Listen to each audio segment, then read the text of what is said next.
ako sa inyo, no? Family game. Kay Bong. Injection, Your Honor. Pilipinas, it's time for Family Feud! Let's meet our two teams! Sina Derek, Andrea, Sheila, at Direk Franny, ang Team Ibarra! Sina Kimson, Christine, Tyrone, at Anson, ang Team Tan!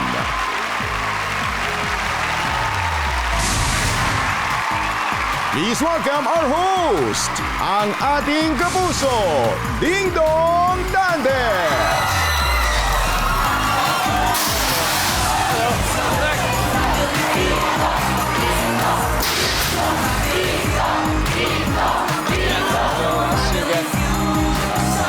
Heads up.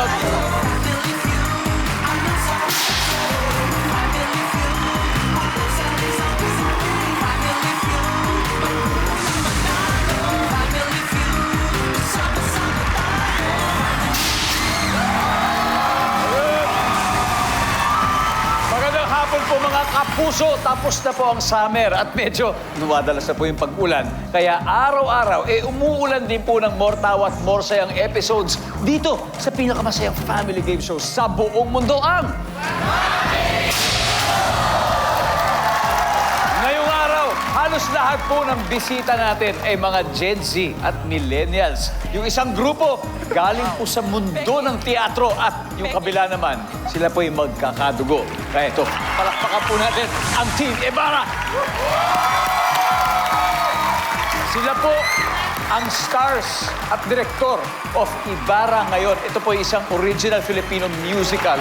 For today's game, pinangungunahan po sila ni Sparkle Hawk, Kapuso Matinee Idol and musical theater leading man. Wow! Derek Monasterio. Diba, bro? Derek. Okay, Team Ibarra. Ito si Crisostomo Ibarra. Yes. Please introduce to us your teammates for today, Derek. Yes, syempre makasama ko ngayon ang aking Maria Clara, the amazing Andrea Stevenson. Napakaganda ng boses, Kuya Dong.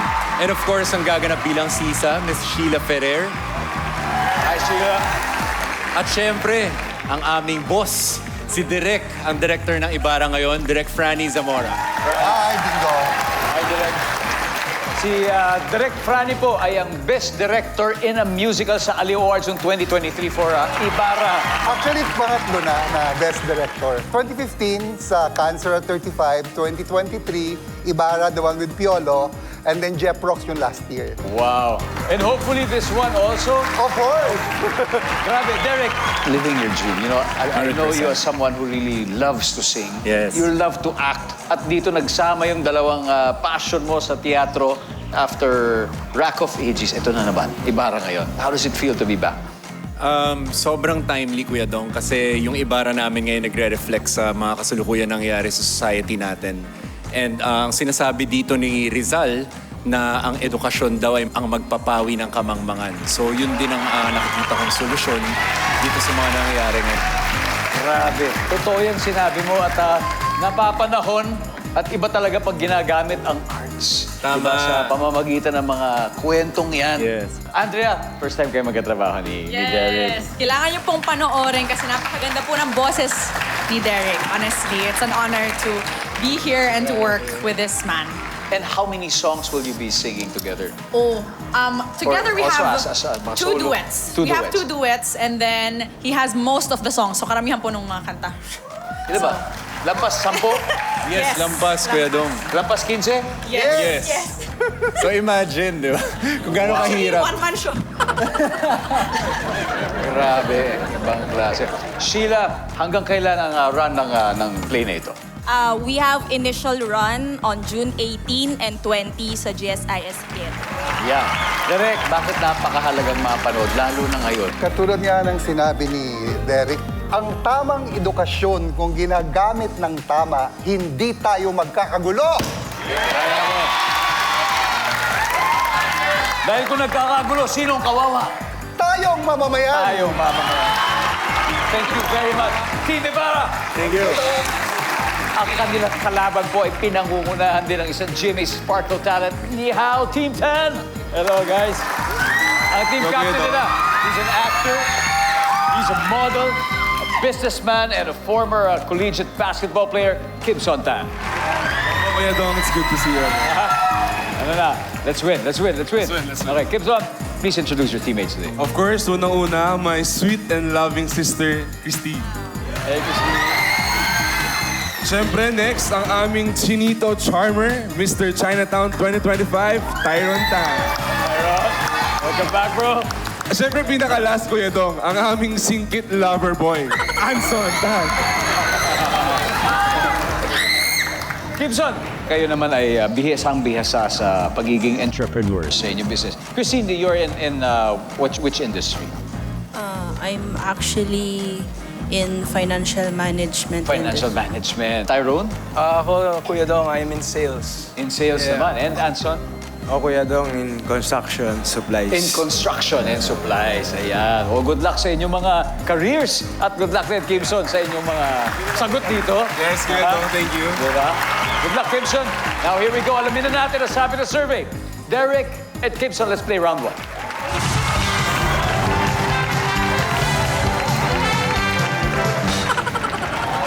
Alright, guys. Kamay. Samay. Top 6 answers on the board. Sa bukid. Anong karaniwang naaamoy at nalalamang? Derek. Sariwang hangin. Sariwang hangin. Ang sabi ng survey dyan ay... Meron pa. Sa bukid, anong karaniwang naaamoy at nalalanghap? Kimson. Kuya Dong, yung yung apoy, yung tawag doon. Siga. Siga ko yung Siga, charcoal. yung siga. Siga or apoy? Mas mataas pa rin. Derek, pass or play? Play. Let's go do this. Okay. Ready, Andrea? Sa bukid, anong karaniwang naaamoy o nalalanghap? Dumi po ng hayop. Pwedeng kalabaw, kabayo, di ba usually? Kaya, yung dumi ng mga hayop. Sheila, sa bukid, karaniwang naaamoy o nalalanghap? Yung amoy ng mga halaman. Ganun. Amoy ng halaman. Survey says... Direct Franny, sa bukid, karaniwang naaamoy o nalalanghap? Lupa. Lupa, nandiyan ba ang lupa? Derek, sa bukid, anong karaniwang naaamoy? Pagkatapos umulan, yung amoy ng ulan. Alimuog. Alimuog. Survey says... Andrea, sa bukid, karaniwang naaamoy o nalalanghap? Amoy araw. Siyempre. Amoy araw. Parang di naligo, amoy araw. Wala. Pintan. Sheila. Sa bukid, ano kaya karaniwang naamoy o nalalanghap? Yung luto ni nanay. Luto ni nanay.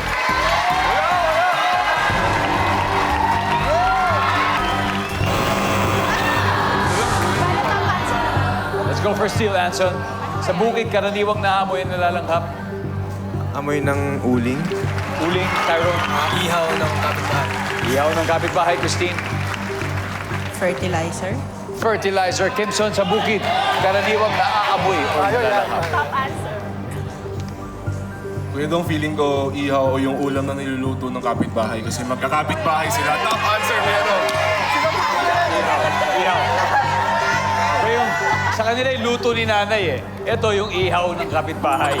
Ha? Nandiyan po ba yan, survey? Wala. Tignan natin kung ano itong isang hindi natin nakuha, number 5. May 94 points agad ang Team Ibarra. Team Tan, hashtag bawi po tayo sa round 2. Salamat po sa pagtutok sa Family Feud sa first round kanina. Sumakses agad ang Team Ibarra, 94 points na sila. Kaya excited ng bumawi ang Team Tan. Tawagin na natin ang gaganap sa papel na Maria Clara, si Andrea and Kimson's sister and financial advisor, Christine. Let's go play this round.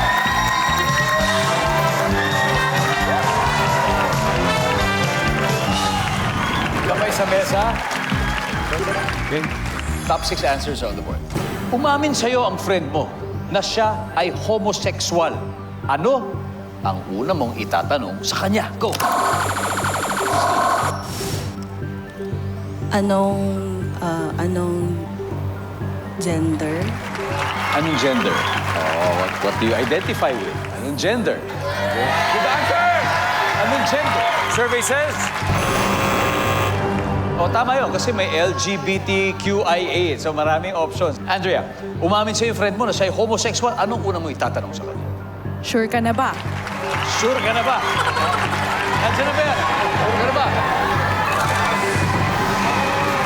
Andrea, pass or play? Play! Play? Oh, come on, let's play this round. Come on. Okay lang? Sheila, so, umamin sa'yo yung kaibigan mo na siya ay homosexual. Anong unang tatanong mo sa kanya? Kailan ka nag-out? Kailan pa? Kailan ka nag-out? Correct. Umamin sa'yo yung kaibigan mo na siya ay homosexual. Anong una mo itatanong sa kanya? May boyfriend ka na ba? Boyfriend ka na ba? Pwede nandiyan ba yan? Uy, wala. Derek, umamin sa'yo yung friend mo na siya ay homosexual. Unang itatanong sa kanya. Alam na ba ito ng parents mo? Alam ka ng magulang mo. Survey nandiyan ba yan? Andrea, umamin sa'yo yung friend mo na siya ay homosexual. Anong unang tatanong mo sa kanya? Matagal mo na bang alam? Matagal mo na bang alam ito? Nandiyan ba yan? Huddle, Team Tan. Sheila, again, umamin sa'yo friend mo na siya ay homosexual. Anong una mong itatanong sa kanya? Anong sabi ng parents mo? Nandiyan na. Same there, same there. Anson, ano kaya? Ano unang itatanong mo? Sa akin mo lang ba sinabi? Sa akin Sa'yo mo mo lang ba sinabi, Tyrone? Sino pa nakakaalam? Sino pa nakakaalam? Christine? Sinabi mo na ba sa iba? Sinabi mo na ba sa iba bukod sa parents, Kimson? Again, umamin sa'yo yung friend mo sa'yo homosexual. Una mo itatanong sa kanya. Sino pa may alam? Sino pang may alam? Specific yung parents eh. Sino pang may alam? Survey! Let's see.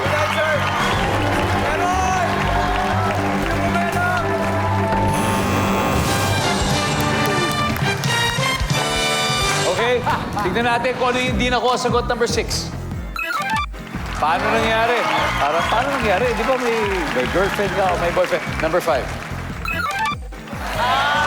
Masaya ka ba? And finally, number 2. Bakit gayon lang sinabi? Nako, hindi na po mapigil nino man kay Guardia Civil man yan o patraile. Ang Team Ibarra dominates with 161 points. Pero midway pa lang tayo, guys. Team Tam, comeback is real. Welcome back to Family Feud. Naglalaban po ang Team Ibarra led by Derek Monasterio at ang team ni Kimson Tan. So far, mas maganda po ang laro ng Team Ibarra. 161 na sila. Habang ang Team Tan, wala pang puntos. Pero dito sa double points round, magtatapat na po sina Sheila at Tyrone. Let's go play round 2. Yes, let's go down! Let's go, guys!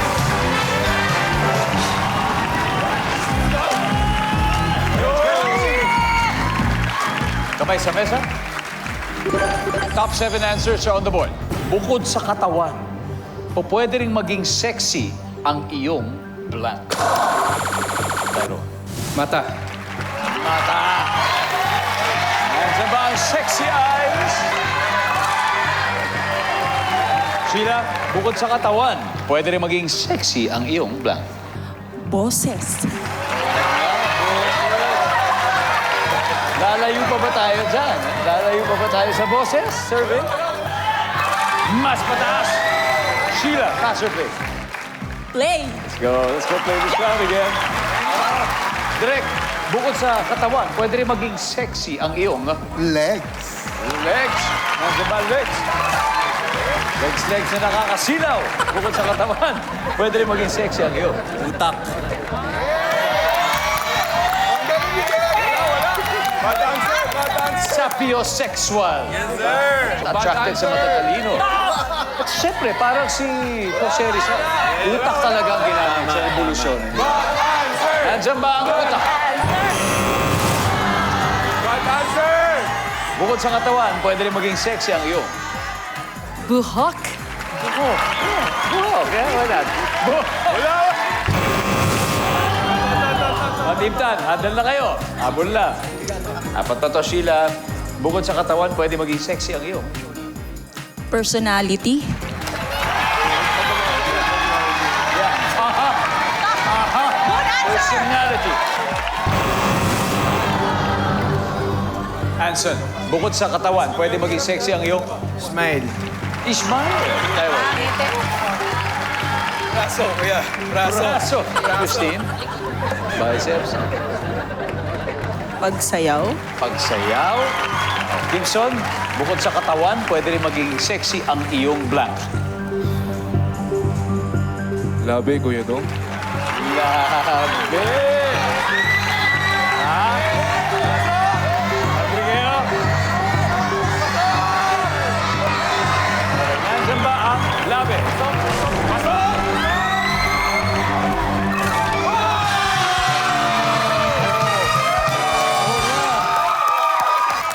So, after 3 rounds, nangunguna pa rin ang Team Ibarra, 166 pa rin. Tayo. Pero, Team Tan, nakabuntot na kayo with 86 at may tatlo pa sa board. Kaya, ang mga sexing studio audience natin, pwede mo namin sa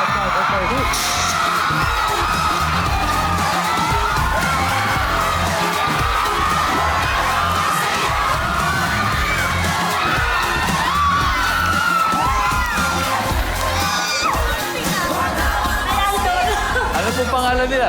Josephine Carrido po. Ay, Miss Josephine, bukod sa katawan, pwede maging sexy ang iyong... Puwet! Ha? Hindi papalo-palo pa kayo nalalaman, ha? Ha? Nandiyan po ba ang... Puwet?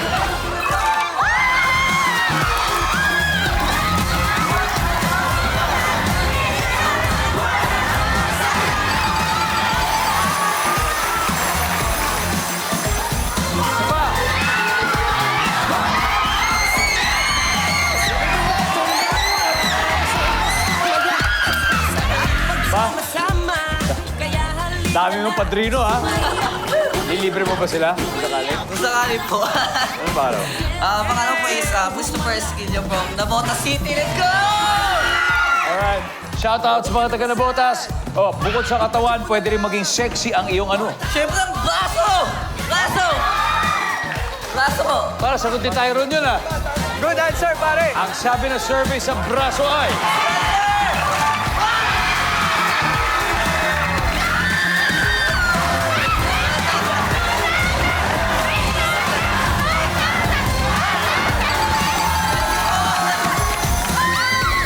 Thank you po sa family niyo. Dahil na po kay Ding Dong. Thank you po. You're welcome, man. Number 2. What is number 2? Sexy mukha. Sa aming pagbabalik, huling kabanata ng revolusyon between Team Ibarra and Team Tan. Dito lang po sa Family Feud.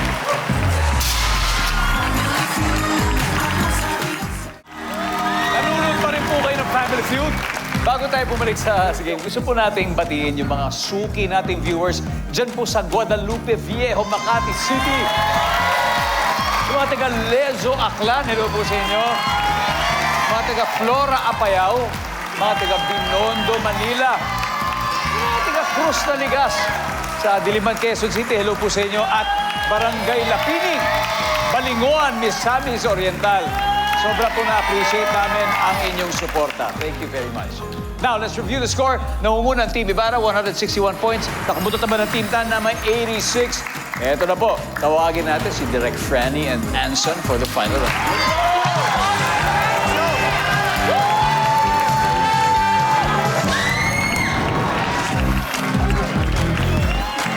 Ito po, kamay sa mesa. Top 4 answers na lang to.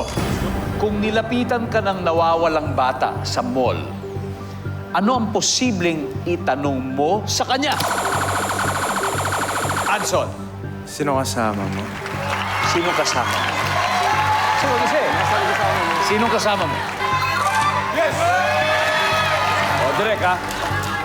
Eto, nilapitan ka ng nawawalang bata sa mall. Ano ang posibleng itatanong mo sa kanya?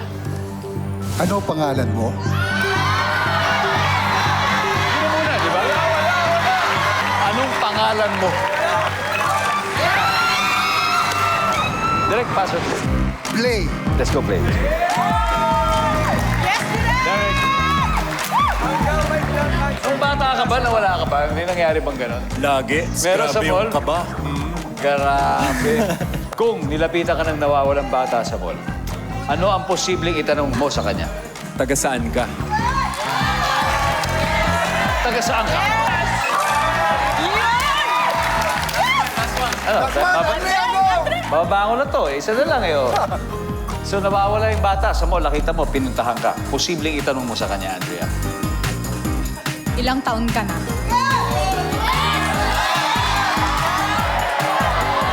Ilan taon ka na?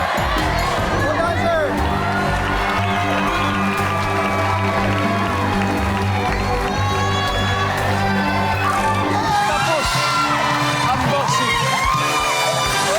Ang ating final score, Team Ibarra 455, Team Tan 86. Team Tan, mabuhay ang Team Tan. Good try, good try. Mabuhay, mabuhay. Christine, Thank you, Kuya Dong. Gimson, next time. Next time ulit, Kuya Next Dong. time ulit. Mag-uwi pa rin kayo ng 50,000 pesos. Thank you. As always. Thank you. Crimson, manonood pa rin ako ng vlog mo. Bro, ito na. Ito na. So, you've won 100,000 already. Sino, Derek? Sino ang magpa-fast money sa inyo?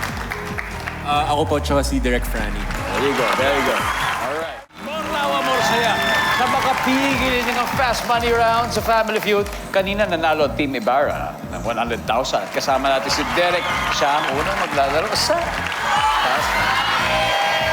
Ang goal nila ay makauwi ng total cash prize of 200,000. Derek, as always, 20,000 then will go to your chosen charitable institution. Ano napili mo? Ang aming writer na si Sir Jomar Fleras ay meron po siyang sinispearhead na organization which is Rise Against Hunger. So doon po mapupunta yung 20,000 namin. I hope it will go a long way. Thank you for that, Thank you. Derek. Okay, give me 20 seconds on the clock, please. On a scale of 1 to 10, 10 being the highest, gaano kabait ang mga cashier sa grocery? 8. Pagkain may siling labuyo. Bicol Express. Ano ang ginagamit na bait o pain sa pamimingwit? Hipon. Karaniwang itinatago sa pages ng makapal na libro.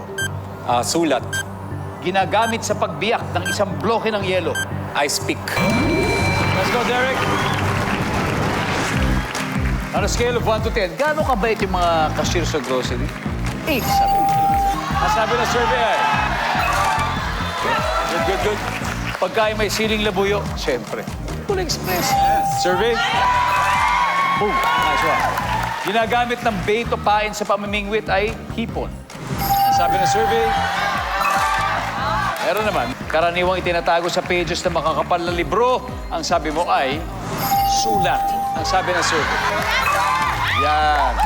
Ginagamit na pagbiyak sa isang bloke ng yelo. Ice pick. Survey. Nice one. Very good. Very good. Ha? Almost na. Derek, let's welcome back. Correct, Franny.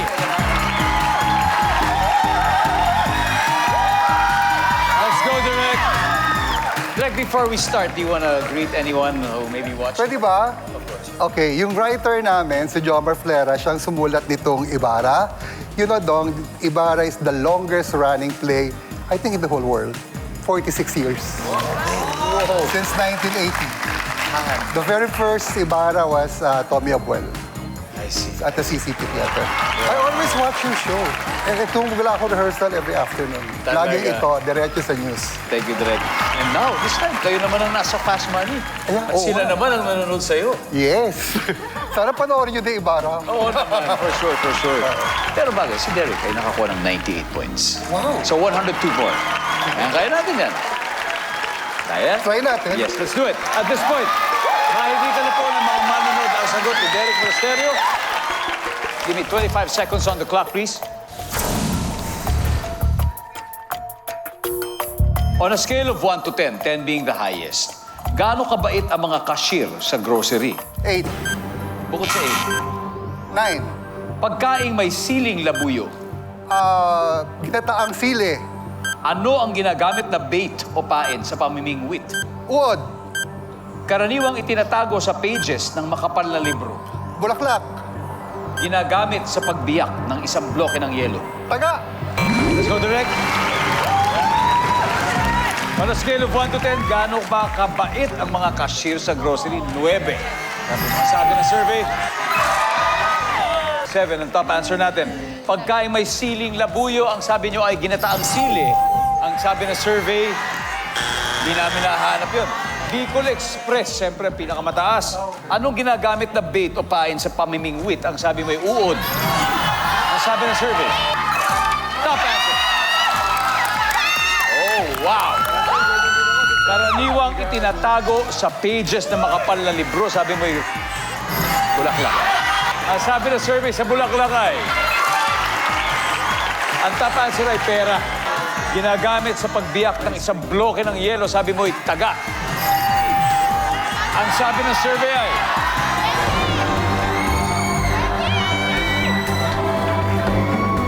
let's go direct.